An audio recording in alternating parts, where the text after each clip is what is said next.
الحمد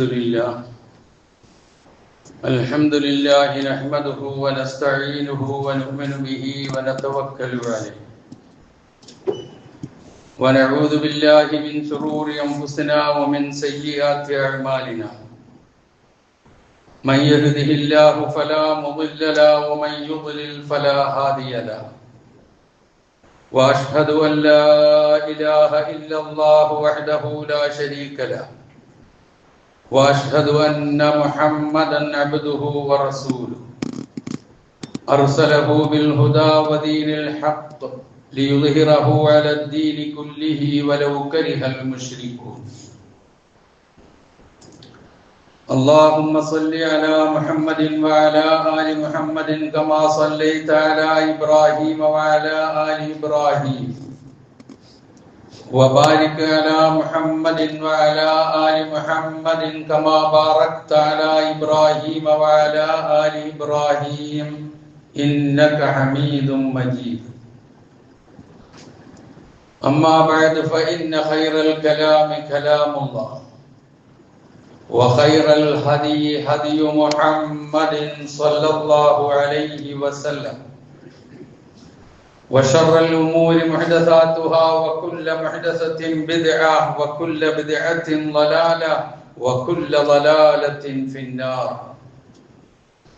يا أيها الذين آمنوا اتقوا الله حق تقاته ولا تموتن إلا وأنتم مسلمون يا أيها الناس اتقوا ربكم الذي خلقكم من نفس واحدة وخلق منها زوجها وبث منهما رجالا كثيرا ونساء واتقوا الله الذي تساءلون به والأرحام إن الله كان عليكم رقيبا يا أيها الذين آمنوا اتقوا الله وقولوا قولا سديدا يصلح لكم أعمالكم ويغفر لكم ذنوبكم ومن يطع الله ورسوله فقد فاز فوزا عظيما أعوذ بالله من الشيطان الرجيم بسم الله الرحمن الرحيم فسقى لهما ثم تولى إلى الظل فقال رب لما أنزلت إلي من خير فقير സഹോദരന്മാരെ, സഹോദരികളെ, ജീവിതത്തിന്റെ എല്ലാ മേഖലകളിലും അള്ളാഹുവിന്റെ വിധിവിലക്കുകൾ പാലിച്ചുകൊണ്ട് ജീവിക്കുവാൻ കൽപ്പിക്കപ്പെട്ടവരാണ് നാം ഓരോരുത്തരും എന്ന് ഉണർത്തുന്നു. അള്ളാഹു സുബ്ഹാനഹു വ തആല നാം ഏവരെയും സംശുദ്ധമായ കുറ്റമറ്റ ജീവിതം നയിക്കുന്ന മുത്തഖികളും മുവഹിദുകളുമായി ജീവിക്കുവാനും ഈ ലോകത്ത് നിന്ന് വിട പറയുവാനും നമുക്കെല്ലാവർക്കും അല്ലാഹു തൗഫീഖ് നൽകുമാറാകട്ടെ. ഞാൻ ഓതി വെച്ചത് ഒരു മഹാനായ പ്രവാചകന്റെ ഒരു പ്രാർത്ഥനയാണ്. കഴിഞ്ഞ 2-3 ആഴ്ചകളായി ആ പ്രവാചകനും ആ പ്രവാചകനുമായി ബന്ധപ്പെടുന്ന കാര്യങ്ങളുമാണ് നാം ഏറെ ചർച്ച ചെയ്യുകയും ഉണർത്തുകയും നാം മനസ്സിലാക്കുകയും ചെയ്തുകൊണ്ടിരുന്നത്. മൂസാ നബി അലൈഹി സ്വലാത്തു വസ്സലാമാണ് ആ പ്രവാചകൻ. മൂസാ നബി അലൈഹി സ്വലാത്തു വസ്സലാം ഫിർഔന്റെ അടുക്കൽ ചെന്നതിന് ശേഷം തുടങ്ങുന്ന ഒരു പിടി ചരിത്രം നമുക്കെല്ലാവർക്കും ഹൃദിസ്ഥമാണ്. എന്നാൽ അതിനു മുമ്പുമുണ്ട് മൂസാ നബി അലൈഹി സ്വലാത്തു വസ്സലാമയുടെ ചരിത്രവും നമുക്ക് പാഠം ഉൾക്കൊള്ളാനുള്ള കാര്യങ്ങളും. ഞാൻ സൂചിപ്പിച്ചു, ഇതൊരു പ്രാർത്ഥനയാണ്, ഒരു ഹൃദയസ്പൃക്കായ പ്രാർത്ഥനയാണ്. ഞാൻ ഇനി എന്ത് ചെയ്യണം, എങ്ങോട്ട് പോകണം, എന്താണ് എൻ്റെ മുമ്പിലെ വഴി, ഞാൻ എവിടെ എത്തും, ഇങ്ങനെ പല രൂപത്തിലുള്ള വികാരങ്ങളും ചിന്തകളും മനസ്സിൽ വല്ലാതെ അലയടിക്കുന്ന ഒരു സന്ദർഭത്തിൽ, നിരാശയുടെ പടുകുഴിയിലേക്ക് വീണുപോകാവുന്ന ഘട്ടത്തിൽ, അക്ഷമയുടെ അങ്ങേയറ്റത്തേക്ക് പതിക്കാവുന്ന ഒരു ഘട്ടത്തിൽ ഒരൽപ്പം പോലും അക്ഷമയില്ലാതെ നിരാശയില്ലാതെ തന്നെ സൃഷ്ടിച്ച തൻ്റെ റബ്ബ് ഒരു കാരണവശാലും തന്നെ കൈവിടില്ല എന്നുള്ള ഉറച്ച വിശ്വാസത്തോടെ, പ്രതീക്ഷയോടെ, ശുഭപ്രതീക്ഷയോടെ അള്ളാഹുവിലേക്ക് ഉയർത്തിയ കൈകളാണ് ആ വാക്കുകൾ. അതിലേക്ക് എത്തുന്നതിനൊരു പശ്ചാത്തലമുണ്ട്. ആ പ്രാർത്ഥന, ഇതുമായി ബന്ധപ്പെട്ട് ഈ പ്രാർത്ഥനകൾ തന്നെയാണ് നമുക്ക് കാണാൻ കഴിയുക. മൂസാ നബി അലൈഹിസ്സലാത്തു വസ്സലാം ഉൾപ്പെടെയുള്ള പ്രവാചകന്മാരിൽ നമുക്ക് പഠിക്കാനുള്ള പാഠവും അവർ അനുഭവിക്കേണ്ടി വന്ന സന്നിഗ്ധ ഘട്ടങ്ങളും പരീക്ഷണങ്ങളും പ്രയാസങ്ങളും ഒക്കെ തരണം ചെയ്യുന്നതിന് അവർ സ്വീകരിച്ച മാർഗം എന്തായിരുന്നു എന്നുള്ളത് തന്നെയാണ്. നമുക്കറിയാം, മൂസാ നബി അലൈഹിസ്സലാത്തു വസ്സലാം എന്ന് പറയുന്ന പ്രവാചകൻ ജനിക്കരുത് എന്ന് വിചാരിച്ചു. ഏതൊരു ആൺകുട്ടിയുടെ ജന്മമാണോ തനിക്ക് നാശമായി തീരുക എന്ന് കണ്ടുകൊണ്ട് ആ കുട്ടിയെ ലക്ഷ്യം വെച്ച് പിറന്നു വീഴുന്ന എല്ലാ ആൺകുട്ടികളെയും അർഹുല ചെയ്ത് സമാധാനമടഞ്ഞ് ജീവിക്കുന്ന ഒരു ഭരണാധികാരി. അല്ലാഹു സുബ്ഹാനഹു വ തആല തീരുമാനിച്ചു, ആ കുട്ടി ജനിക്കണം, വളരണം, അതേ വിജയിക്കൂ, അതേ വിജയിച്ചിട്ടുള്ളൂ, ഇനിയും അതേ വിജയിക്കൂ. ആരൊക്കെ എന്ത് തലകുത്തി മറിഞ്ഞിട്ടും കാര്യമില്ല. അള്ളാഹു എന്ത് തീരുമാനിക്കുന്നു അതേ നടക്കൂ. അള്ളാഹു തീരുമാനിച്ചു ആ കുഞ്ഞ് ജനിക്കാൻ, വളരാൻ. എന്നിട്ട് എന്താണോ ആ കുഞ്ഞ് വളർന്ന് വലുതായിട്ട് അള്ളാഹു ലക്ഷ്യം വെക്കുന്നു അത് നടപ്പിലാക്കാൻ, അതിന് അള്ളാഹു പാകപ്പെടുത്തുകയായിരുന്നു. മൂസാ നബി അലൈഹിസ്സലാത്തു വസ്സലാം എന്ന കുഞ്ഞ് പിറന്നപ്പോൾ ആൺകുട്ടിയായി ഉമ്മക്ക്, മാതാവിന് ഭയം, കൊന്നുകളയും എന്നുള്ളത്. ആ മാതാവിന് അല്ലാഹു തോന്നിപ്പിച്ചു കൊടുക്കുന്നു, ആ കുഞ്ഞിനെ നൈൽ നദിയിലേക്ക് ഒരു പെട്ടിയിലാക്കി ഒഴുക്കി. ഞാൻ പരത്തി പറയുകയല്ല ചരിത്രം. എന്നിട്ട് ആ പെട്ടി, ആ ഏതൊരാളാണോ ഈ കുട്ടിയെ ഭയപ്പെടുന്നത് അയാളുടെ കൊട്ടാരത്തിൽ തന്നെ അല്ലാഹു വളർത്തി. ഇതാണ് നമ്മൾ മനസ്സിലാക്കേണ്ട കാര്യം.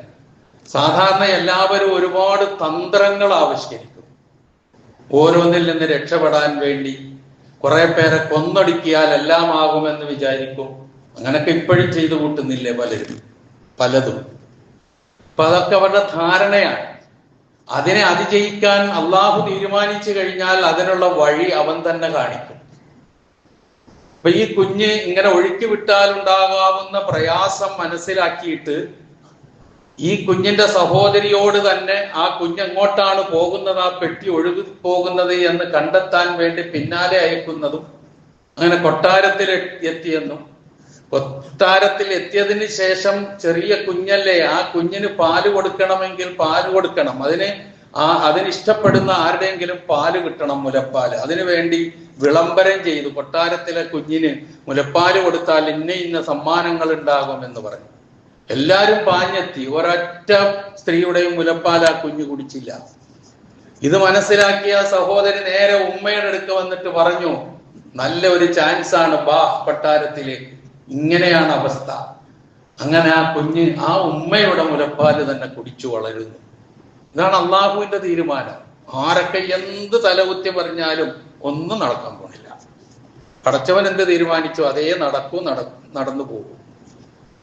അപ്പൊ അങ്ങനെ അത് വളരുകയാണ്. ബാക്കി ചരിത്രത്തിലേക്കൊന്നും പോകുന്നില്ല. വളർന്ന് വലുതായി ആ കൊട്ടാരത്തിലെ കുഞ്ഞായിട്ട് ചെറുപ്പമായി അങ്ങനെ വളർന്നു വന്നതിനിടയിൽ ഒരിക്കൽ മൂസാ നബി അലൈഹിസ്സലാത്തു വസ്സലാം പട്ടണത്തിലേക്ക് ഇറങ്ങി. പട്ടണത്തിലേക്ക് ഇറങ്ങല് കുറവാ, കൊട്ടാരക്കുഞ്ഞല്ലേ. അങ്ങനെ പട്ടണത്തിലേക്ക് ഇറങ്ങിയപ്പോൾ ഒരരുതാത്ത കാഴ്ച അദ്ദേഹത്തിന്റെ കണ്ണിൽ കണ്ടു. മറ്റൊന്നുമല്ല, അദ്ദേഹത്തിന്റെ ജനതയിൽപ്പെട്ട ഒരാളും അദ്ദേഹത്തിന്റെ പ്രതിയോഗികളിൽപ്പെട്ട, ഞാൻ കഴിഞ്ഞ ആഴ്ച സൂചിപ്പിച്ചതുപോലെ മൂസാ നബിയുടെ അനുയായികൾ ബനു ഇസ്രായേൽക്കാരും ഫിറഔന്റെ അനുയായികൾ ഖിബ്തികളുമാണ് എന്ന് നാം പറഞ്ഞു. അപ്പൊ ഖിബ്തികളിൽപ്പെട്ട ഒരാളും ബനു ഇസ്രായേലിൽപ്പെട്ട ഒരാളും തമ്മിൽ ശണ്ട കൂടുന്നു. ഈ ശണ്ട കൂടുന്നതിനിടയിൽ ഒരുത്തൻ വിളിക്കുകയാണ് മൂസാ നബിയെ കണ്ട ഉടനെ സഹായത്തിന് വേണ്ടി. അദ്ദേഹത്തിന്റെ പാർട്ടിയിൽപ്പെട്ട, ഖുർആൻ പറഞ്ഞ അങ്ങനെ തന്നെയാണ്,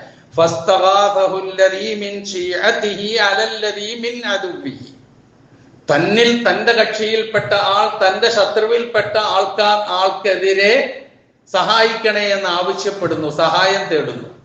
മൂസാ നബി അലൈഹിസ്സലാത്തു വസ്സലാം സഹായിച്ചു. എന്താ ചെയ്തെന്നറിയോ? മൂസാ നബി അലൈഹിസ്സലാത്തു വസ്സലാം മുഷ്ടി ചുരുട്ടി ഒന്ന് കൊടുത്തു. അയാളുടെ കഥ കഴിഞ്ഞു. അതിനു വേണ്ടി ചെയ്തതല്ല, പക്ഷെ സംഭവിച്ചു, കഥ കഴിഞ്ഞു. ഖുർആൻ തന്നെ പറയുന്നുണ്ട് ഫഖളാ അലൈഹി. ഉടനെ മൂസാ നബി പറഞ്ഞു, ഹാദാ മിൻ അമലി ശൈത്താൻ, ഇത് പിശാചിന്റെ പ്രവൃത്തിയിൽപ്പെട്ടതാണ്. ഫഇന്നഹു അദുവ്വുൻ മുളില്ലും മുബീൻ, അവൻ എല്ലാത്തിനെയും പിഴപ്പിച്ചു കളയുന്ന പ്രത്യക്ഷ ശത്രുവാകുന്നു. എന്നിട്ട് അള്ളാഹുവിനോട് പറഞ്ഞു, റബ്ബി നീ ലലംതു നഫ്സി ഫഗ്ഫിർലി, റബ്ബേ ഞാൻ തെറ്റ് ചെയ്തു, എനിക്ക് നീ പുറത്തുതാ. ഫഗ്ഫിർലി, എനിക്ക് നീ പുറത്തുതാ. ഫഗഫറ ലഹു, പുറത്തു കൊടുത്തു അള്ളാഹു. കാരണം അള്ളാഹു ഗഫൂറുൻ റഹീമുമാണ്. തെറ്റ് ചെയ്യുന്നവന്റെ തെറ്റ് പൊറുക്കാൻ കാത്തിരിക്കുന്നവനാണ് അള്ളാഹു. പുറത്തു കൊടുത്തു. എന്നിട്ട് അള്ളാഹുവിന്റെ മുമ്പിൽ ഒരു ഓഫറും കൂടി മൂസാ നബി അലൈഹിസ്സലാത്തു വസ്സലാം ചെയ്തു. റബ്ബി ബിമാ അൻഅംത ഇലയ്യ ഫലൻ അകൂന ലഹീറൻ ലിൽ മുജ്രിമീൻ, നീ എനിക്ക് ഇങ്ങനെ അനുഗ്രഹം ചെയ്തത് നിമിത്തം, ഈ അനുഗ്രഹങ്ങൾ മുഴുവൻ എനിക്ക് ചെയ്ത നിമിത്തം ഒരു കാരണവശാലും കുറ്റവാളികളെ സഹായിക്കുന്നവനായി ഇനി ഞാൻ മാറില്ല എന്ന് മൂസാ നബി അലൈഹിസ്സലാത്തു വസ്സലാം അള്ളാഹുവിനോട് പറഞ്ഞു. അങ്ങനെ ജാഗ്രതയോടെ ഭയപ്പാടോടെ ഒരു സംഭവം സംഭവിച്ചു പോയി, എന്തും ഉണ്ടാകാം. അങ്ങനെ കഴിച്ചുകൂട്ടി മൂസാ നബി അലൈഹിസ്സലാത്തു വസ്സലാം. പിറ്റേ ദിവസമായി പട്ടണത്തിലൂടെ വരുമ്പോൾ ഇത് തന്നെ അവസ്ഥ. ഇന്നലെ ശണ്ട ഉണ്ടാക്കിയ അവന്റെ പണി അത് തന്നെയാ. ഇന്നലെ ശണ്ട ഉണ്ടാക്കിയ തന്റെ ജനതയിൽപ്പെട്ടവൻ വീണ്ടും വേറൊരുത്തനുമായി ശണ്ട കൂടുന്നു. അങ്ങനെ ശണ്ട കൂടുന്ന കണ്ടപ്പോൾ ഇവൻ സഹായത്തിന് ക്ഷണിച്ചു. മൂസാ നബി അലൈഹിസ്സലാത്തു വസ്സലാം ഇവനോട് പറഞ്ഞു, ഇന്നലെ രക്ഷപ്പെടുത്തിയവനോട് പറഞ്ഞു, ഇന്നക ലഗവിയ്യും മുബീൻ, നീ മഹാ വ്യക്തമായ സുവ്യക്തമായ സ്പഷ്ടമായ ദുർമാർഗിയാണല്ലോ നീ, നിനക്ക് ഇത് തന്നെയാണല്ലോ പണി എന്നുള്ള അർത്ഥത്തിൽ മൂസാ നബി പ്രതിവചിച്ചു. പക്ഷേ തന്റെ ജനതയിൽപ്പെട്ട ഒരാളും വേറൊരാളും ശത്രുതയിൽപ്പെട്ട ഒരാളും തമ്മിൽ ശണ്ട കൂടുമ്പോൾ പിടിച്ചു മാറ്റുക എന്നുള്ള ലക്ഷ്യത്തോട്, കൊല്ലാൻ വേണ്ടിയൊന്നും ചെന്നതല്ല, ലക്ഷ്യത്തോടു കൂടി. ഖുർആൻ പ്രയോഗം തന്നെ അതാണ്, രണ്ടാളുടെയും ശത്രുവായി ഗണിക്കപ്പെടുന്ന ആളിനെ പിടിക്കാൻ വേണ്ടിയിട്ട് മൂസാ നബി ചെന്നപ്പോൾ അവനൊരു ചോദ്യം ചോദിച്ചു, യാ മൂസ അതുരീദു അൻ തഖ്തുലനി കമാ ഖതൽത നഫ്സൻ ബിൽ അംസ്, ഇന്നലെ നീ ഒരുത്തനെ കൊന്നതുപോലെ എന്നെ കൊല്ലാനാണോ നിന്റെ ഉദ്ദേശം? ആ സംസാരത്തിൽ നിന്ന് ഇന്നലെ നടന്ന കൊലപാതകം മൂസാ നബിയിലൂടെ ഉണ്ടായതാണ് എന്നുള്ള വാർത്ത പ്രചരിക്കുകയാണ്. എന്നിട്ട് അദ്ദേഹം കുറെ വാക്ക് പറഞ്ഞു, ഇല്ല അന്തക്കൂന ജബ്ബാറൻ, നീ ഒരു പോക്കിരിയാകാനാണല്ലോ ഉദ്ദേശിക്കുന്നത്. വമാ തുരീദു അൻ തകൂന മിനൽ മുസ്ലിഹീൻ, നീ നന്മ ചെയ്യുന്നവരാകാൻ ഉദ്ദേശിക്കുന്നില്ലല്ലോ എന്നൊക്കെ അവൻ പറയുന്നുണ്ട്. ഏതായാലും ആ പ്രചരണം ഉണ്ടായി. കൊട്ടാരത്തിൽ ഗൂഢാലോചന തുടങ്ങി. മൂസാ നബി അലൈഹിസ്സലാത്തു വസ്സലാമയോട് അനുകമ്പയുള്ള ദയയുള്ള മൂസാ നബിയെ സംബന്ധിച്ച് പ്രതീക്ഷയുള്ള ഒരാളാ കൊട്ടാരത്തിൽ, ഖിബ്തി വംശജനായ ഒരാളാ കൊട്ടാരത്തിലുണ്ട്. മദീന, ആ മനുഷ്യൻ ആ പട്ടണത്തിന്റെ അറ്റത്ത് നിന്ന് ഓടി വന്നിട്ട് മൂസാ നബിയോട് പറഞ്ഞു, മൂസാ ഇന്നൽ മലഅ യഅ്തമിറൂന ബിക ലിയഖ്തുലൂക ഫഖ്റുജ് ഇന്നി ലക മിനൻ നാസിഹീൻ, നീ ഇവിടെ നിന്നുകൂടാ, കൊട്ടാരത്തിൽ നല്ല ഗൂഢാലോചന നടക്കുന്നുണ്ട് നിന്നെ കൊല്ലാൻ വേണ്ടി, ഞാൻ നിനക്ക് ഗുണകാംക്ഷിയായിട്ട് പറയുന്ന, പൊയ്ക്കോ ഇവിടെ. അങ്ങനെ പുറപ്പെടുകയാണ്. ആ പുറപ്പാടിലാണ് ഈ പ്രാർത്ഥനയൊക്കെ വരുന്നത് എന്ന് നാം മനസ്സിലാക്കുക. അത്ര ഇപ്പൊ ഞാൻ പറയുന്നുള്ളൂ. അവിടെ നിന്നാണ് നമ്മൾ ആ പശ്ചാത്തലം ഇതാണ്. എന്നിട്ട് അദ്ദേഹം എങ്ങോട്ടൊന്നില്ലാതെ നടക്കുകയാണ്. നടന്നെത്തുന്നത് ഏത് കാര്യത്തിനും അള്ളാഹു ഒരു നിമിത്തം നിശ്ചയിച്ചിട്ടുണ്ടാകും, നമുക്കറിയാൻ കഴിയില്ല. നമ്മൾ എത്ര ആലോചിച്ചാലും ഉറ്റാലോചിച്ചാലും ഒന്നും അങ്ങോട്ട് നമ്മൾ ആരും എത്തൂല. അള്ളാഹു ഒരു നിമിത്തം ഏത് കാര്യത്തിനും കണ്ടുവച്ചിട്ടുണ്ടാവും. ഏത് പ്രശ്നത്തിനും, ഒരു മനുഷ്യന്റെ ജീവിതത്തിലെ ഏത് പ്രശ്നത്തിനും ഒരു നിമിത്തം, ഒരു പരിഹാരം അള്ളാഹു കണ്ടുവച്ചിട്ടുണ്ടാകും. ആ പരിഹാരത്തിലേക്ക് നമ്മൾ നടന്നെടുക്കേണ്ടി വരും, സമയം പിടിക്കുമെന്ന് മാത്രമേ ഉള്ളൂ. അപ്പൊ മൂസാ നബി അലൈഹിസ്സലാത്തു വസ്സലാമിനെ നോക്കൂ നിങ്ങൾ, ലക്ഷ്യമില്ലാതെ നടന്നു. ഏതാണ്ട് ഒരാഴ്ചയോളം നടന്നു. ഭക്ഷണമില്ല, വഴിയറിയില്ല, എങ്ങോട്ട് പോകുന്നതെന്നറിയില്ല. അങ്ങനെ ചെന്ന് നോക്കുമ്പോൾ ഒരു സ്ഥലത്ത് ഒരു ജലാശയവും അവിടെ കുറെ മനുഷ്യന്മാരും കുറെ ആടുകളും ഇതൊക്കെ കൂടി കാണുകയാണ്. ആ പ്രദേശത്തിന്റെ പേര് മദിയൻ എന്നാണ് ഖുർആൻ തന്നെ എടുത്തു പറഞ്ഞിട്ടുള്ളത്. മദീനിലേക്ക് പ്രവാചകനായി നിയോഗിക്കപ്പെട്ട പ്രവാചകനാണ് ഷുഐബ് നബി അലൈഹി സ്വലാത്തു വസ്സലാം. ആ ഷുഐബ് നബി തന്നെയാണോ ഇദ്ദേഹത്തെ സംരക്ഷിക്കാനുള്ള രൂപവ്യക്തി, മൂസാ നബിയെ സംരക്ഷിക്കാനുള്ള രൂപവ്യക്തി, അതാ വേറെ വല്ലതാണോ? പല അഭിപ്രായ വ്യത്യാസങ്ങളും ചരിത്രകാരന്മാർക്കിടയിലുണ്ട്. അതിലേക്കൊന്നും ഞാൻ കടന്നു പോകുന്നില്ല. ഷുഐബ് നബി എന്നുള്ള ഒരു കാഴ്ചപ്പാടിൽ പോകുന്ന ചരിത്രകാരന്മാരും മുഫസ്സിറുകളുമുണ്ട്. ആ രൂപത്തിലാണ് ഞാനത് പരാമർശിക്കുന്നത്. അപ്പൊ ഷുഐബ് നബി അലൈഹി സ്വലാത്തു വസ്സലാമിന്റെ മദീനയിലേക്കാണ് അദ്ദേഹം എത്തിപ്പെട്ടത്. പക്ഷെ അത് അറിയില്ല അദ്ദേഹത്തിന്. ഈ ജനത്തെ കണ്ടു എന്താണെന്ന് അന്വേഷിച്ചിങ്ങനെ നോക്കുമ്പോൾ മനസ്സിലായ ഒരു ജലാശയം, കുറെ ആളുകള് എന്ന് കാണുമ്പോൾ സ്വാഭാവികമായിട്ടും ആടുകൾക്ക് വെള്ളം കൊടുക്കാൻ വേണ്ടിയുള്ള ജലാശയമാണ്, അവർ വെള്ളം കൊടുത്തുകൊണ്ടിരിക്കുകയാണ് എന്ന് മനസ്സിലാക്കി. പക്ഷെ അതല്ല. അവിടെ രണ്ട് സ്ത്രീകൾ ദൂരെ മാറി കുറെ ആടുകളെ തടുത്ത് നിർത്തിക്കൊണ്ട് ഇങ്ങനെ നിൽക്കുന്നുണ്ട്. അത് മൂസാ നബി അലൈഹി സ്വലാത്തു വസ്സലാമയുടെ കണ്ണിൽപ്പെട്ടു. മൂസാ നബി അലൈഹി സ്വലാത്തു വസ്സലാം അവരുടെ ചെന്ന് ചോദിച്ചു, മാ ഖത്ബുകുമാ, അവരൊക്കെ ആടുകൾക്ക് വെള്ളം കൊടുത്ത് പോയിക്കൊണ്ടിരിക്കുമ്പോൾ നിങ്ങൾ എന്താ ഇങ്ങനെ ദൂരെ മാറി നിൽക്കുക? നിങ്ങൾക്ക് എന്താ പ്രശ്നം? മാ ഖത്ബുകുമാ. അപ്പൊ അവർ രണ്ടാളും പറഞ്ഞു, എന്താ പറഞ്ഞെന്നറിയോ? ലാ നുസ്ഖി ഹത്താ യുസ്ദിറ റിആ വ അബൂനാ ശൈഖുൻ കബീർ.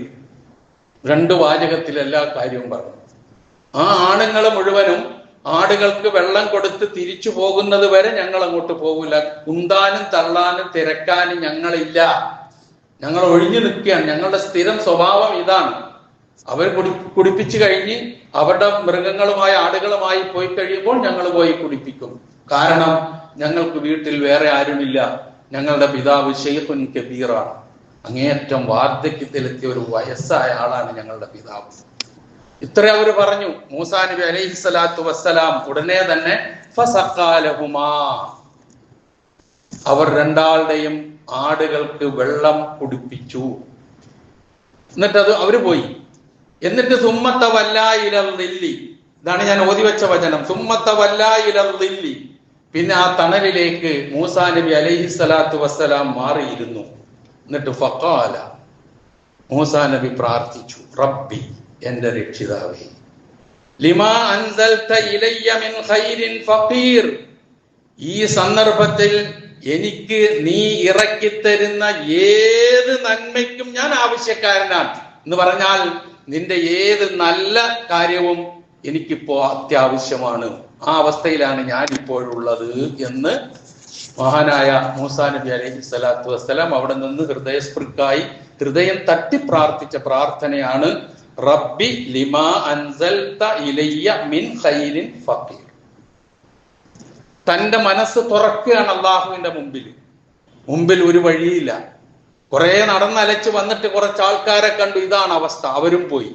ഇനി എന്റെ മുമ്പിൽ ആരുമില്ല, ഞാൻ ഇനി എന്ത് ചെയ്യും? എന്താണ് ഞാൻ ചെയ്യേണ്ടത്? അതാണ് നിന്നിൽ ഞാൻ പ്രതീക്ഷ അർപ്പിക്കുകയാണ്. ഈ സമയത്ത് നിന്റെ എന്ത് നന്മയാണോ ഉള്ളത് അതിന് ഞാൻ ആവശ്യക്കാരനാണ്. അള്ളാഹു ആ പ്രാർത്ഥന കേട്ടു. ഇതാണ് പ്രയാസപ്പെട്ട് നിൽക്കുന്ന ഒരാളിന്റെ ഹൃദയം തട്ടിയുള്ള പ്രാർത്ഥന അള്ളാഹു തള്ളൂല. അത് അള്ളാഹുവിനോട് മാത്രമായിരിക്കണം ആ പ്രാർത്ഥന, വേറെ ആരോടും ആയിക്കൂടാ, ഇടയാളന്മാരുണ്ടായിക്കൂടാ. കാരണം അള്ളാഹുവിന് മാത്രമേ ആ കഴിവുള്ളൂ, വേറെ ആർക്കുമില്ല ആ കഴിവ്. അത് മനസ്സിലാക്കിക്കൊണ്ട് അള്ളാഹുവിനോട് അങ്ങട് കാര്യം പറയുക തന്നെ, വേറെ ഒന്നും ചെയ്യാനില്ല. അതാ പറഞ്ഞത്, ഏറ്റവും നല്ലത് ഏതാണോ എനിക്കിപ്പോൾ ആ നല്ല കാര്യത്തിന് ഞാൻ ആവശ്യക്കാരനാണ്, റബ്ബേ സഹായിക്കണേ എന്നാണ് പറഞ്ഞതിന്റെ അർത്ഥം. ആ പ്രാർത്ഥന അള്ളാഹു സ്വീകരിച്ചു. ആ പ്രാർത്ഥനയും കഴിഞ്ഞിങ്ങനെ നിൽക്കുമ്പോൾ ആശയറ്റ് നിൽക്കുകയാണ്. അവരും പോയി, എല്ലാരും പോയി, താൻ സഹായിച്ച പെണ്ണുങ്ങളും പോയി, എല്ലാരും പോയി. അവിടെ ആരുമില്ല, താൻ മാത്രമേ ഉള്ളൂ. ഒറ്റപ്പെട്ട് ഇങ്ങനെ നിൽക്കുകയാണ്, വഴിയറിയാതെ എന്ന് പറയാം. ആ നിലയിൽ നിൽക്കുമ്പോഴതാ ആ പോയ രണ്ട് പെൺകുട്ടികളിൽ ഒരു പെൺകുട്ടി തിരിച്ചു വരുന്നു. തിരിച്ചു വന്നിട്ട് ഖുർആൻ പറയുന്ന രംഗമുണ്ട്, ഫജാഅത്തുഹു യഹ്ദാഹുമാ തംശി അലാ ഇസ്തിഹ്യാഇൻ ഖാല ഇന്ന അബി യദ്ഊക ലിയജ്സിയക അജ്റ മാ സഖൈത ലനാ. ദാ പറഞ്ഞു. തിരിച്ചു വന്നിട്ട് മൂസാ നബിയുടെ മുഖത്ത് നോക്കി പറയുകയാണ്, ലജ്ജയോടെ. മാന്യതയുള്ള സ്ത്രീയാണ്, മാന്യതയുള്ള പെൺകുട്ടിയാണ്. അങ്ങേറ്റത്തെ ലജ്ജയോടെ മൂസാ നബി അടുക്കൽ വന്നിട്ട് പറഞ്ഞു. കാരണം ഇവര് വീട്ടിൽ ചെന്ന് പറഞ്ഞിട്ടുണ്ടാകും ഈ സംഭവം. അത് തന്നെ കാരണം സാധാരണ എല്ലാ പുരുഷന്മാരും ആടുകൾക്ക് വെള്ളം കൊടുത്ത് കഴിഞ്ഞ് സമയം ഏറെ വൈകി എത്തുന്ന ആൾക്കാർ നേരത്തെ എത്തിയപ്പോൾ സ്വാഭാവികമായിട്ട് ഒരു ചോദ്യം ഉണ്ടാവുമല്ലോ. ആ ചോദ്യം ചോദിച്ചു, അതിന് മറുപടി പറഞ്ഞു. ഇങ്ങനെ ഒരു ചെറുപ്പക്കാരൻ വന്ന് ഞങ്ങളെ സഹായിച്ചു, ആരാണ്, എവിടുത്തുകാരനാണെന്ന് ഞങ്ങൾക്ക് അറിയില്ല എന്ന് പറഞ്ഞപ്പോൾ കൊണ്ടുപോകാന്ന് പറഞ്ഞിട്ടുണ്ടാവും, വിളിച്ചുകൊണ്ട് വരാൻ പറഞ്ഞിട്ടുണ്ടാകും ഷുഐബ് നബി അലൈഹി സ്വലാത്തു വസ്സലാം. അങ്ങനെ ലജ്ജയോടെ വന്നു എന്ന് പറഞ്ഞു. നിങ്ങളെ വാപ്പ വിളിക്കുന്നു, ഇന്ന അബീ യദ്ഉക്, എന്റെ പിതാവ് നിങ്ങളെ വിളിക്കുന്നു. എന്തിന്? ലിയജ്സിയക അജ്റമാ സഖൈത ലനാ, ഞങ്ങൾക്ക് ഈ കാലികൾക്ക്, ഈ ആടുകൾക്ക് നീ വെള്ളം കുടിപ്പിച്ചതിന്റെ കൂലി തരാൻ വേണ്ടി, പ്രതിഫലം തരാൻ വേണ്ടി എന്റെ ഉപ്പ വിളിക്കുന്നു എന്ന് പറഞ്ഞു. അങ്ങനെ പോയി അവിടെ ചെന്ന് ചോദിച്ചു, നീ ആരാണ്, എന്താണ്, എവിടെ നിന്ന് വരുന്നു, വിഷയം അന്വേഷിച്ചു. ഫലമ്മാ ജാഅഹു വഖസ്സ അലൈഹിൽ ഖസസ്, മുഴുവൻ ചരിത്രവും പറഞ്ഞു. ജനനം മുതൽ ഇപ്പോൾ ഇവിടെ എത്തിപ്പെട്ട ദുരവസ്ഥ വരെ എല്ലാ കാര്യങ്ങളും ഒന്നൊന്നായി മൂസാ നബി അലൈഹി സ്വലാത്തു വസ്സലാം ഷുഐബ് നബിയോട് പറഞ്ഞു. ഷുഐബ് നബി അലൈഹി സ്വലാത്തു വസ്സലാം ഒറ്റ വാക്കിൽ സമാശ്വാസം. ഒന്ന് ആലോചിച്ച് നോക്ക്, ഒരു മനുഷ്യന്റെ മനസ്സ് നിറയെ ഇറക്കി വെക്കാനുള്ള ഭാണ്ഡമുണ്ട്. പ്രയാസങ്ങളുടെ, ദുഃഖങ്ങളുടെ, വേദനകളുടെ, എന്ത് ചെയ്യണമെന്നറിയാതെ വിഷമിക്കുന്ന, ആ മനസ്സ് നിറയെ കൊണ്ട് നടക്കുന്ന ആ കാര്യങ്ങൾ ഒരു മനുഷ്യനോടൊന്ന് പറഞ്ഞു കഴിയുമ്പോൾ കിട്ടുന്ന ഒരു ആശ്വാസമുണ്ടല്ലോ, അത് പറഞ്ഞറിയിക്കാൻ പറ്റില്ല. നമ്മളൊക്കെ അനുഭവിക്കുന്നവരാണ്. ആരോടെങ്കിലും ഇതൊന്ന് പറഞ്ഞിട്ട് എന്റെ മനസ്സിനൊരു സമാധാനം കിട്ടിയാൽ മതി എന്ന് വിചാരിച്ച് പറഞ്ഞു കഴിയുമ്പോൾ മനസ്സിൽ നിന്ന് എന്തോ ഒന്ന് പെയ്തൊഴിഞ്ഞ ഒരവസ്ഥയാണ്. ഇത് തന്നെ മൂസാ നബിക്കും കിട്ടിയത്. കേട്ട ഉടനെ ഒരു സമാശ്വാസത്തിന്റെ വാക്ക്. എന്താണത്? ലാ തഖഫ് നജൗത മിനൽ ഖൗമിൽ ളാലിമീൻ, പേടിക്കണ്ട, നീ അക്രമകാരികളായ ആളുകളിൽ നിന്ന് നീ രക്ഷപ്പെട്ടു കഴിഞ്ഞു. ആ ആശ്വാസവാക്കും കൂടെ കേട്ടപ്പോൾ മൂസാ നബിക്ക് എന്തെന്നില്ലാത്ത സന്തോഷമായി. ആ സന്തോഷത്തിന് പുറമെ ഇനി മറ്റൊരു സന്തോഷവും കൂടി ആ പിതാവ് പറയുകയാണ് മൂസാ നബിയോട്. എന്താ പറയുന്നതെന്നറിയോ?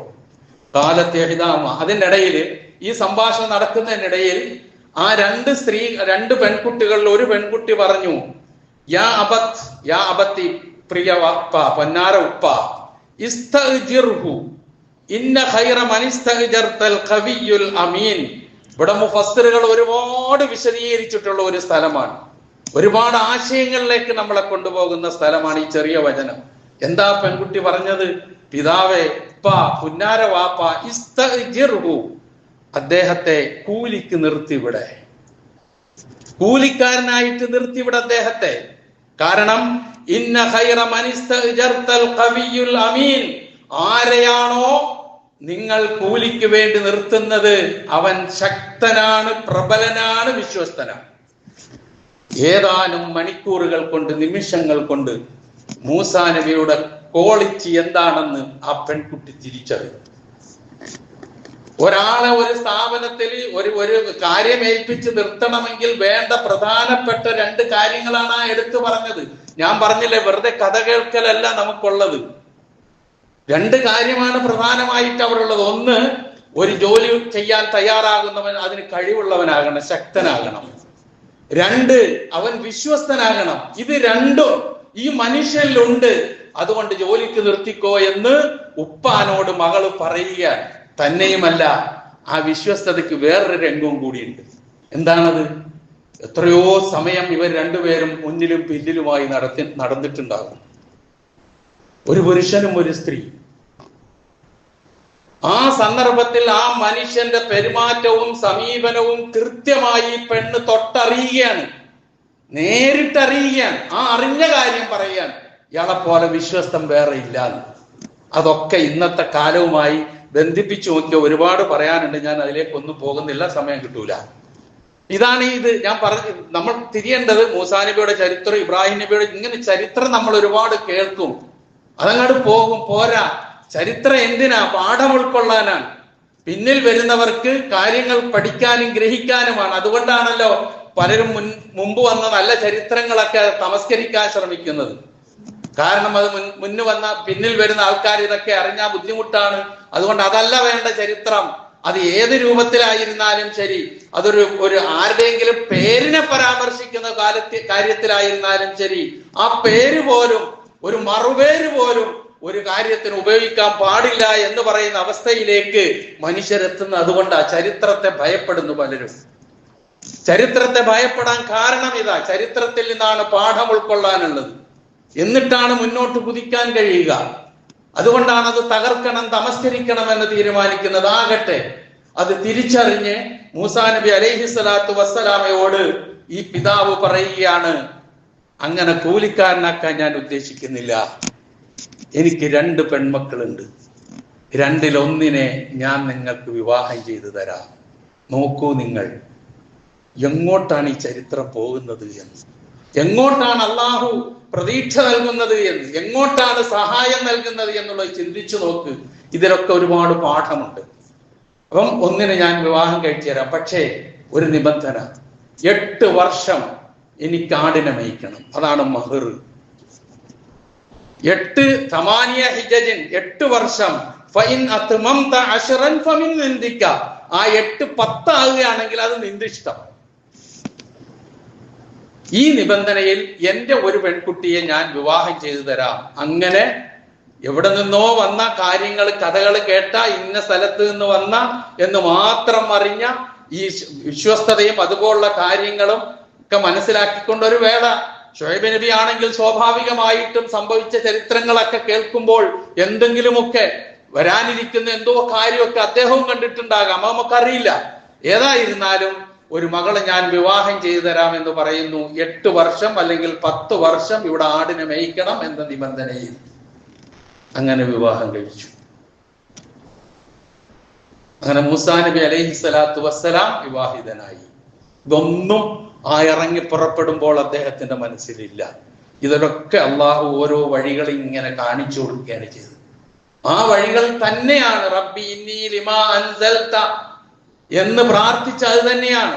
നിന്നിൽ നിന്ന് ഏറ്റവും നല്ല കാര്യത്തിന് ഞാൻ ഏറ്റവും ആവശ്യക്കാരനാണ്, റബ്ബെ സഹായിക്കണേ എന്ന് പറഞ്ഞത്. ആ പ്രാർത്ഥനയുടെ പോക്കാണ് നമ്മൾ ഈ കാണുന്നത്. അള്ളാഹു തുറന്നു കൊടുത്ത വാതിലുകളാണ് നമ്മൾ ഈ കാണുന്നത്. എന്നിട്ട് അങ്ങനെ വിവാഹം കഴിച്ചു. അത് 8 കൊല്ലം അല്ലെങ്കിൽ 10 കൊല്ലം അത് പറയുന്നുണ്ട് ആ നിബന്ധനയിൽ. ആ സൂറത്തിൽ ഖസസിലാണ് ഈ സംഭവം മുഴുവൻ വിശദീകരിക്കുന്നത്. അവിടെ പറയുന്നുണ്ട് കൃത്യമായി, അയ്യമൽ അജലൈനി ഖളൈതു, എനിക്ക് നിശ്ചയിച്ച 2 അവധികളിൽ ഏത് അവധിയാണോ ഞാൻ പൂർത്തിയാക്കുന്നത് അതിനനുസരിച്ച് നിങ്ങൾ എന്നോട് ശത്രുത കാണിക്കരുത്. ഞാൻ ചിലപ്പോൾ 8 വർഷം കഴിയുമ്പോൾ പോയെന്നിരിക്കും, എന്നോടൊന്നും തോന്നരുത് എന്നർത്ഥം. അങ്ങനെ ഒരു നിബന്ധനയിൽ രണ്ടാളും എത്തി. ആ 8 ആകട്ടെ 10 ആകട്ടെ, ആ വർഷങ്ങൾ, ആ നിശ്ചിത കാലം കഴിഞ്ഞതിന് ശേഷം അവിടെ നിന്ന് ഇനി കുടുംബത്തെയും കൊണ്ട് പുറപ്പെടുകയാണ് അവിടെ നിന്ന്.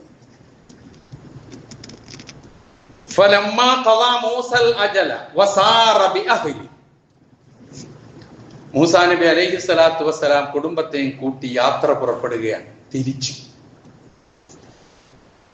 പോവുകയാണ്. പക്ഷെ വഴികളൊന്നും വല്ലാതെ അറിഞ്ഞുകൂടാ.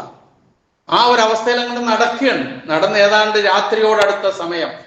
ആ സമയത്ത് ദൂരെ ഒരു തീ കാണുന്നു, ഒരു വെളിച്ചം. സ്വാഭാവികമായിട്ടും രാത്രിയിൽ വഴിയറിയാതെ നടക്കുന്ന ഒരാളിന് എവിടെങ്കിലും ഒരു ചെറിയ മിന്നാമിനിങ്ങിന്റെ വെളിച്ചം കിട്ടിയാൽ തന്നെയും ഒരു അസമാധാനമാണ്. എന്നതുപോലെ ഒരു വെളിച്ചം കണ്ടു. ആ വെളിച്ചം കണ്ട ഭാഗത്തേക്ക് ഇവരോട് പറഞ്ഞു, ഒപ്പമുള്ളവരോട് പറഞ്ഞു, കുസു ലിയഹ്ലി, കുടുംബക്കാരോട് പറഞ്ഞു, നിങ്ങൾ ഇവിടെ നിൽക്കും, ഞാൻ അവിടെ തീ കാണുന്നു. എന്നിട്ട് പറഞ്ഞു, അല്ലി ആതീകും മിൻഹാ ബിഖബർ, നമ്മൾ വഴി അറിയാതെ വിഷമിക്കുകയാണ്, അവിടെ ആരെങ്കിലും കാണും, അപ്പൊ അവരോട് വിവരം അന്വേഷിച്ച് നിങ്ങൾക്കൊരു വിവരവുമായി ഞാൻ വരാം. അതല്ലെങ്കിൽ നല്ല തണുപ്പാണ്, ഇരുട്ടാണ്, ഈ സമയത്ത് ആ ഇത്തിരി വെളിച്ചം അവിടെ നിന്ന് കത്തിച്ചോണ്ട് വന്നാൽ നിങ്ങൾക്ക് തീ കായുകയും ചെയ്യാലോ, ഞാൻ ഒന്ന് പോയി നോക്കട്ടെ, നിങ്ങൾ ഇവിടെ നിൽക്ക് എന്ന് പറഞ്ഞു പോയി. ആ പോക്കാണ് അള്ളാഹുവിന്റെ മുമ്പിലേക്ക് എത്തുന്നത്. നോക്കുങ്ങൾ, ആ പോക്കാണ് മൂസാ നബി അള്ളാഹുവിന്റെ മുമ്പിലേക്ക് എത്തുന്നത്. അള്ളാഹുവിന്റെ മുമ്പിലെത്തി. എന്നിട്ട് ഖുർആൻ വ്യക്തമായി പറയുന്നു, ഫലമ്മാ അതാഹാ നൂദിയ മിൻ ഷാത്തിഇൽ വാദിൽ ഐമനി ഫിൽ ബുഖഅത്തിൽ മുബാറക മിനശ് ഷജറ അയ്യാ മൂസാ ഇന്നി അന റബ്ബുൽ ആലമീൻ. ഇതാണ് കേൾക്കുന്നത്. ആ വെളിച്ചം കണ്ട ഭാഗത്തിയത് തൂർ സീനാ പർവ്വതത്തിന്റെ താഴ്വരയിൽ അവിടെ ഒരു വൃക്ഷത്തിന്റെ ഭാഗത്തു നിന്നാണ് ഈ ഒച്ച കേൾക്കുന്നത്. ആ വൃക്ഷവും അതുപോലെ സീനാ പർവ്വതവും ഒക്കെ ചരിത്രത്തിൽ അറിയപ്പെടുന്ന വലിയ കാര്യങ്ങളാണ്, നമുക്കറിയാം. അങ്ങനെ അവിടെ നിന്ന് കേട്ട വാക്യതാണ് ഇന്നി അന അയ്യാ മൂസ, മൂസ ഇന്നി അന റബ്ബുൽ ആലമീൻ, ഞാൻ റബ്ബുൽ ആലമീനാണ്. മൂസേ എന്ന് വിളിച്ചുകൊണ്ട് റിസാലത്തിലേക്ക് പോവുകയാണ്, പ്രവാചകത്വത്തിലേക്ക് പോവുകയാണ്. പിന്നത്തെ സംഭവമൊക്കെ ഒരുപാട് നമുക്കറിയാം. ആ പ്രവാചകത്വം ഏറ്റുവാങ്ങുന്ന രംഗവും അങ്ങോട്ട് അള്ളാഹുവിനോട് ആവശ്യപ്പെടുന്നതും ഇങ്ങോട്ട് അള്ളാഹു മറുപടി പറയുന്നതും ഹാറൂൻ നബിയെ സഹായിയായി നിയോഗിക്കുന്നതും രണ്ടാളും കൂടി ഫറോവയുടെ അടുക്കൽ എത്തുന്നതും നിങ്ങൾ ബനു ഇസ്രായേൽക്കാരെ വിട്ടുതരിക, നിന്റെ റബ്ബിന്റെ ദൂതന്മാരാണ് ഞങ്ങൾ എന്നൊക്കെ പറയുന്നതും പിന്നെ തുടങ്ങിയ സംഭവങ്ങളും അവസാനം കഴിഞ്ഞ ആഴ്ച നമ്മൾ മനസ്സിലാക്കിയതുപോലെ ഫിറഔൻ നൈൽ നദി ചെങ്കടലിൽ മുക്കി കൊല്ലപ്പെടുന്നതുമായ ചരിത്രം എത്തുന്നത് അവിടെയാണ്. ഒരൊറ്റ പ്രാർത്ഥന. നിങ്ങൾ നോക്ക്, ആശയറ്റ് എന്ത് ചെയ്യണമെന്നറിയാതെ അങ്ങേയറ്റം ഞാൻ ഇനി എന്ത് ചെയ്യും എന്ന് വഴിമുട്ടി നിൽക്കുന്ന ഒരു ഘട്ടത്തിൽ റബ്ബി ലിമാ അൻസൽത ഇലയ്യ മിൻ ഖൈരിൻ ഫഖീർ. പ്രിയമുള്ളവരെ, നമുക്കും ജീവിതത്തിൽ ഇങ്ങനെ സന്നിഗ്ധ ഘട്ടങ്ങൾ ഉണ്ടാകും. ഈ സന്നിഗ്ധ ഘട്ടങ്ങളൊക്കെ അതിജയിച്ചാണ് പ്രവാചകന്മാർ മുഴുവൻ വന്നത്. നിങ്ങൾ നോക്ക്, യാക്കൂബ് നബി അലൈഹിസ്സലാത്തു വസ്സലാം ആ ചരിത്രത്തിൽ 2 സന്ദർഭങ്ങളിൽ ഫസബറുൻ ജമീൽ എന്ന് യാക്കൂബ് നബി പറയുന്നത് കാണാം. അതും വലിയ ചരിത്രമാണ്, അതിലേക്ക് ഞാൻ പോവുകയല്ല. യൂസുഫ് നബിയെ കിണറ്റിൽ കൊണ്ടുപോയി തള്ളിയിട്ടിട്ട് ചെന്നായ പിടിച്ചു തിന്നു എന്ന് ബോധ്യപ്പെടുത്താൻ വേണ്ടി വ്യാജ രക്തം ഷർട്ടിൽ പുരട്ടി കൊണ്ടുവന്ന് മുന്നിൽ തെളിവിന് വെച്ചപ്പോൾ അപ്പോഴും പറഞ്ഞ വാക്യത ഫസബറുൻ ജമീൽ, നന്നായി ക്ഷമിക്കുക തന്നെ. വല്ലാഹുൽ മുസ്തആനു അലാ മാ തസിഫൂൻ, നിങ്ങൾ ഈ പറഞ്ഞു കൂട്ടുന്നതിനൊക്കെ ഞാൻ സഹായം അഭ്യർത്ഥിക്കുന്നത് അള്ളാഹുവിനോടാണ്. ബെന്യാമീനെ കൊണ്ടുപോയി, അതും നഷ്ടപ്പെട്ട് തിരിച്ചു വന്ന് പറഞ്ഞപ്പോഴും അതേ വാക്ക് ഫസബറുൻ ജമീൽ. പിന്നൊരു വാക്ക് പറഞ്ഞു അസല്ലാഹു അൻ യഅ്തിയനി ബിക്കും ജമീഅ, ഞാൻ ഇപ്പോഴും നിരാശപ്പെട്ടിട്ടില്ല, ഇവരെല്ലാം അള്ളാഹു എന്റെ അടുക്കലേക്ക് കൊണ്ടുവന്നേക്കാം. കൊണ്ടുവന്നില്ലേ? യൂസുഫ് നബി രാജാവായി ഈജിപ്തിലെ ഭരണാധികാരിയായി മുന്നിലെത്തി. ബെന്യാമീനെ കിട്ടിയില്ലേ? കിട്ടി. ഇതൊക്കെയാണ് ചരിത്രം നമ്മുടെ മുമ്പിൽ പറഞ്ഞു വരുന്ന കാര്യങ്ങൾ. ഇവിടെ ഒക്കെ നമ്മൾ ഉൾക്കൊള്ളേണ്ട സ്വഭാവം ഇതാണ്. അള്ളാഹുവിലുള്ള പ്രതീക്ഷ, അങ്ങേയറ്റത്തെ ശുഭപ്രതീക്ഷ. ഒരിക്കലും നിരാശ നമുക്കൊന്നും നേടിത്തരൂല. നിരാശ ഉണ്ടായാൽ നിരാശപ്പെട്ട് തീരുകയേ ഉള്ളൂ, കത്തിത്തീരും. പ്രതീക്ഷയുണ്ടെങ്കിലോ ഒന്ന് എഴുന്നേറ്റ് നിൽക്കാനുള്ള ശ്രമമൊക്കെ ഉണ്ടാകും. ഇതൊക്കെയാണ് ഈ പ്രവാചകന്മാരുടെ ചരിത്രത്തിൽ നിന്ന് നമുക്ക് പഠിക്കാനുള്ളതെന്ന് തിരിച്ചറിഞ്ഞുകൊണ്ട് വെറും കഥ മാത്രം കേൾക്കാതെ അത് മനസ്സിലാക്കി ജീവിതത്തിൽ പകർത്തി ഇങ്ങനെയുള്ള ജീവിതത്തിന്റെ സന്നിഗ്ധ ഘട്ടങ്ങളിലൊക്കെ അള്ളാഹുവിൽ തവക്കുൽ ചെയ്തുകൊണ്ട് ക്ഷമ അവലംബിച്ച് ശുഭപ്രതീക്ഷയോടെ പ്രാർത്ഥനാ നിർഭരമായി ഹൃദയസ്പൃക്കായ പ്രാർത്ഥനയോടെ അള്ളാഹുവിലേക്ക് അടുത്താൽ അള്ളാഹു കൈവിടുകയേയില്ല എന്നുള്ള ശക്തമായ വിശ്വാസം നമ്മൾ രൂഢമൂലമാകേണ്ടതുണ്ട്. അള്ളാഹു സുബ്ഹാനഹു വ തആല അങ്ങനെയുള്ള വിശ്വാസികളുടെ ഗണത്തിൽ നാം ഏവരെയും ഉൾപ്പെടുത്തുമാറാകട്ടെ.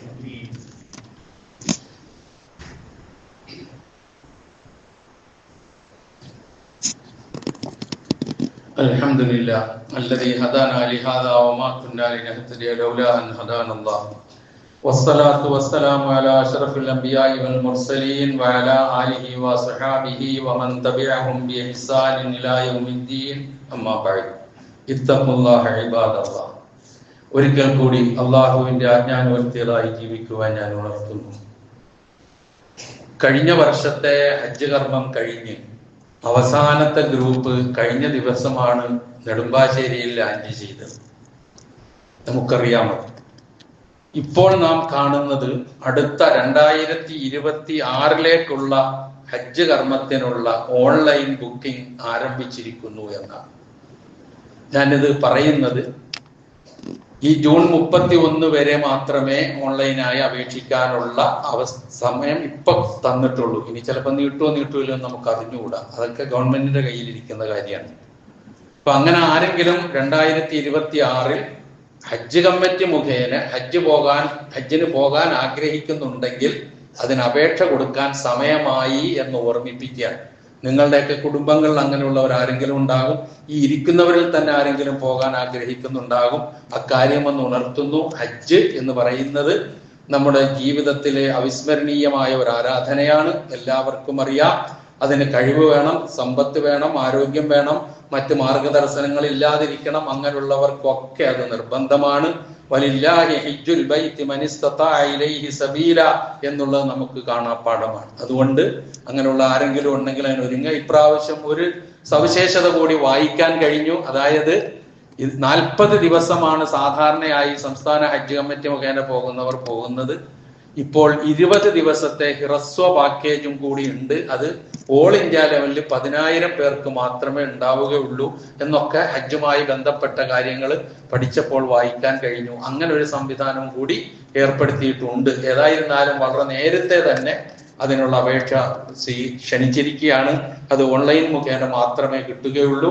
31-ാം തീയതിക്ക് മുമ്പ് അപേക്ഷിക്കണം എന്ന് ഒന്നുകൂടി ഉണർത്തുകയാണ്. നമ്മളുടെയൊക്കെ ഒരു ബാധ്യതയാണല്ലോ പരസ്പരം ഇതൊന്ന് ഉണർത്തുക എന്നുള്ളത്. അത് ചെയ്യുന്നു എന്ന് മാത്രം. മറ്റൊരു കാര്യം എനിക്ക് ഉണർത്താനുള്ളത്, ഈ ഷീഇസവും അതുപോലെ തന്നെ സയനിസവും, ഇത് രണ്ടും ഒരു നാണയത്തിന്റെ 2 വശങ്ങളായി ആഗോളാടിസ്ഥാനത്തിൽ തന്നെ ഉണ്ടാക്കിക്കൊണ്ടിരിക്കുന്ന പ്രയാസങ്ങൾ, വെല്ലുവിളികൾ വളരെ വലുതാണ്. ഇത് പലപ്പോഴും നമ്മളാരും അതിന്റെ പുറംപൂച്ചു മാത്രമേ നമ്മൾ കാണാറുള്ളൂ. മറ്റൊന്നും നമ്മളെ പഠിക്കാറില്ല. അപ്പം ഇതിന് പഠിക്കാൻ ഉതകുന്ന ഒരവസ്ഥ ഇൻഷാ അല്ലാഹ് ഈ ഞായറാഴ്ച രാവിലെ 9:30 മണി മുതൽ 4 മണി വരെ നമ്മുടെ വൈറ്റിലയിലുള്ള സലഫി മസ്ജിദിൽ വെച്ച് ആഴത്തിലുള്ള ഒരു വർക്ക്ഷോപ്പ് അതുമായി ബന്ധപ്പെട്ട് നടത്തുന്നുണ്ട്. താല്പര്യമുള്ളവർക്ക് അതിൽ പങ്കെടുക്കാം എന്ന് ഉണർത്തുകയാണ്. മൂന്നാമതൊരു കാര്യം, ഞാൻ കഴിഞ്ഞ ആഴ്ച ഇവിടെ ഒരു കളക്ഷൻ നടത്തി. നമ്മുടെ ഈ സ്ഥാപനത്തിൽ അന്തേവാസിയായി വളർന്ന് കുടുംബജീവിതം നയിച്ചുകൊണ്ടിരിക്കുന്ന ഷാഫി എന്ന് പറയുന്ന ചെറുപ്പക്കാരന്റെ ഒരു മജ്ജ മാറ്റിവെക്കൽ ശസ്ത്രക്രിയയുമായി ബന്ധപ്പെട്ട നല്ല പ്രതികരണം അൽഹംദുലില്ലാ എല്ലാവരിൽ നിന്നും ഉണ്ടായി. പള്ളിയിൽ നിന്ന് ഓരോരുത്തരായി നിക്ഷേപിച്ച കളക്ഷന് പുറമെ 1000-ഉം 2000-ഉം 5000-ഉം 10,000-ഉം 25,000-ഉം 1,00,000 വരെ അതിലേക്ക് സംഭാവന ചെയ്ത സഹോദരന്മാരും സഹോദരിമാരുമുണ്ട്. അല്ലാഹു സുബ്ഹാനഹു വ തആല ആരെന്ത് ചെയ്തുവോ, എത്ര ചെറുതാകട്ടെ വലുതാകട്ടെ, അത് അതിന്റെ പൂർണ്ണമായ രൂപത്തിൽ അല്ലാഹു സ്വീകരിക്കുമാറാകട്ടെ. അത് സ്വീകരിച്ചുകൊണ്ട് ഇത്തരം സദഖകളിലൂടെ എന്ത് ഭൗതികവും ദുന്യവിയും മുഖറവിയുമായ കാര്യങ്ങളാണോ അള്ളാഹു നിശ്ചയിച്ചിട്ടുള്ളത് അത് നേടിയെടുക്കാൻ അള്ളാഹു തൗഫീക്ക് നൽകുമാറാകട്ടെ. അത് നിമിത്തം ഉണ്ടായേക്കാവുന്ന എല്ലാ പ്രയാസങ്ങളിൽ നിന്നും, ബുദ്ധിമുട്ടുകളിൽ നിന്നും, പരീക്ഷണങ്ങളിൽ നിന്നും, മാറാ രോഗങ്ങളിൽ നിന്നും അള്ളാഹു സുബ്ഹാനഹു വ തആല കാത്തുരക്ഷിക്കുമാറാകട്ടെ. ഇങ്ങനെയുള്ള ഈ സന്മനസ്സിന് അള്ളാഹു അർഹമായ പ്രതിഫലം നൽകുമാറാകട്ടെ. ഞാൻ വീണ്ടും പറയുന്നു, ആ കളക്ഷൻ നമ്മൾ അവസാനിപ്പിച്ചിട്ടില്ല. ഞാൻ സൂചിപ്പിച്ചു 35 ലക്ഷം രൂപയാണ് നമുക്ക് മൊത്തത്തിൽ വേണ്ടത് എന്ന് പറഞ്ഞു.